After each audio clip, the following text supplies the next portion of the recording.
Someone once asked, and the someone just happened to be extremely smart and ridiculously good looking. But this person asked, what if Isaac Clarke had a baton instead of a plasma cutter?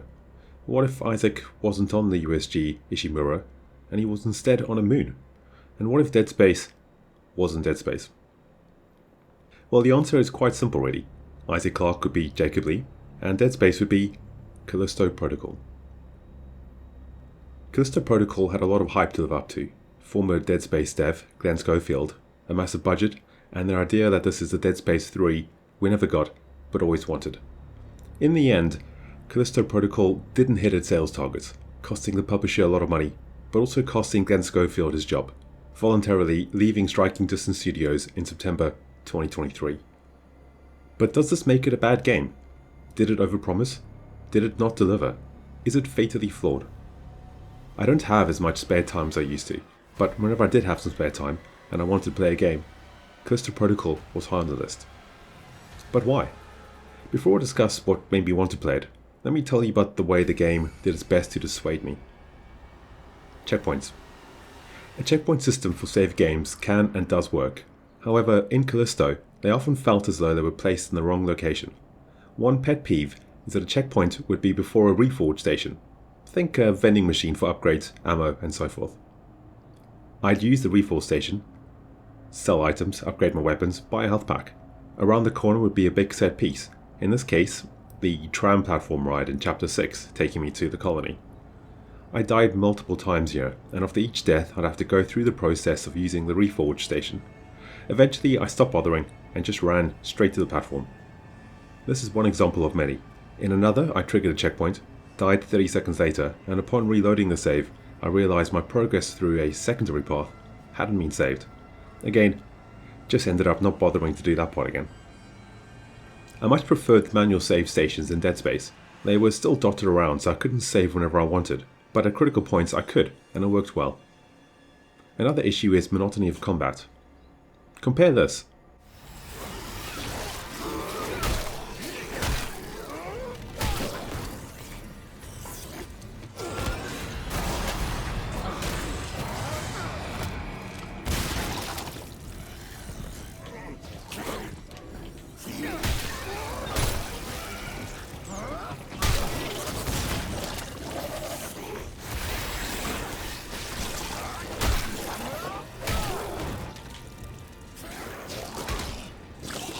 To this.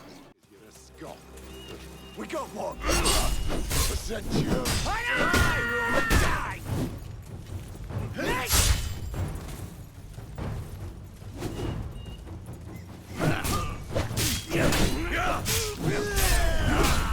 All is one.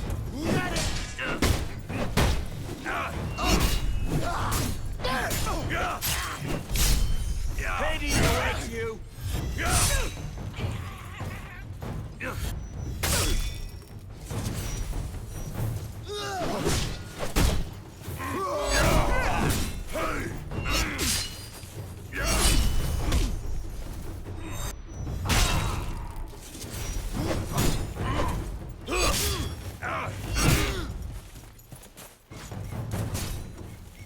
Hades awaits you.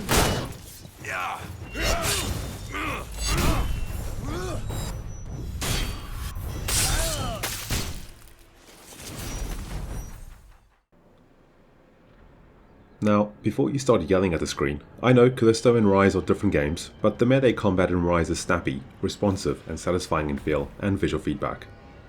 I enjoyed the visual brutality in Callisto. I just wish Jacob was a bit more responsive on controls.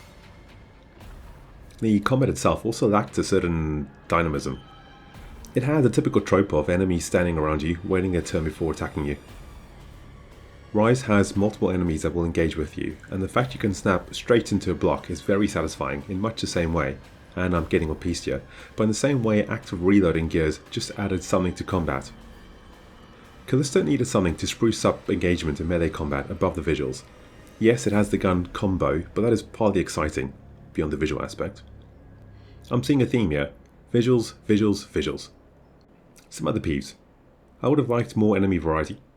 And is it just me, or is it a bit difficult to identify what weapon is equipped? Some of the weapons look quite similar, and I'd be using a handgun only to realise a bit later I'm not using a fully upgraded weapon. Finally, for me at least, the most scary enemy were the security bots, which were almost never a threat because they were hardly used. But were they good things? Well, again, visuals are top notch. I'm a sucker for production quality, and no one can say Callisto doesn't look extremely good. The lead characters look photorealistic, and some of the enemies look truly disgusting. In a good way, of course.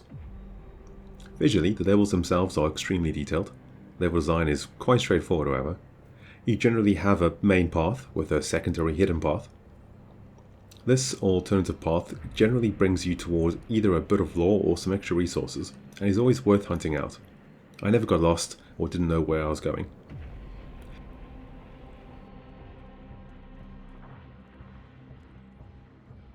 Audio is good too, especially with headphones.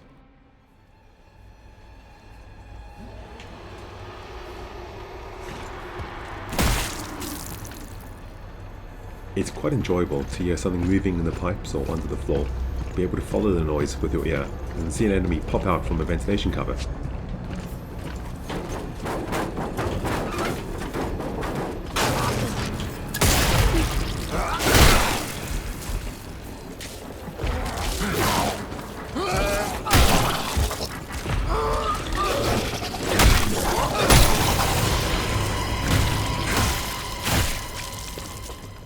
Weapons sound impactful, melee is crunchy, and environmental audio is good too.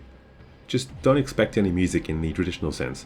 There is a game soundtrack, a very good one, but it's more along the lines of setting the mood and less a Doom Mick Gordon affair. Time for some mild spoilers about the story. You are Jacob Lee, played by Josh Duhamel, contracted to transport some cargo to the penitentiary known as Black Iron Prison on the moon Callisto. Things take a turn as Jacob is incarcerated on Black Iron. The inmates are infected with an unknown disease and turn into biophages. Jacob and another survivor, Danny Nakamura, played by Karen Fukuhara, attempt to make their way to a hangar and summon a ship for their escape. The ship is shot down, and so too are their hopes of escape. Along the way to finding another means of escape, Jacob and Danny find a lab holding a dead creature that the original miners of Callisto unearthed, and learn the biophages originated from the larvae that were found in that creature. Cue bad guys using a larvae to experiment on humans, hoping to use it to accelerate human evolution. What could possibly go wrong? Ultimately, Jacob and Danny reach the escape pod. However, with room for only one, Jacob sacrifices himself and puts Danny in the pod, allowing her to escape. Except, what? I need DLC to wrap up the story?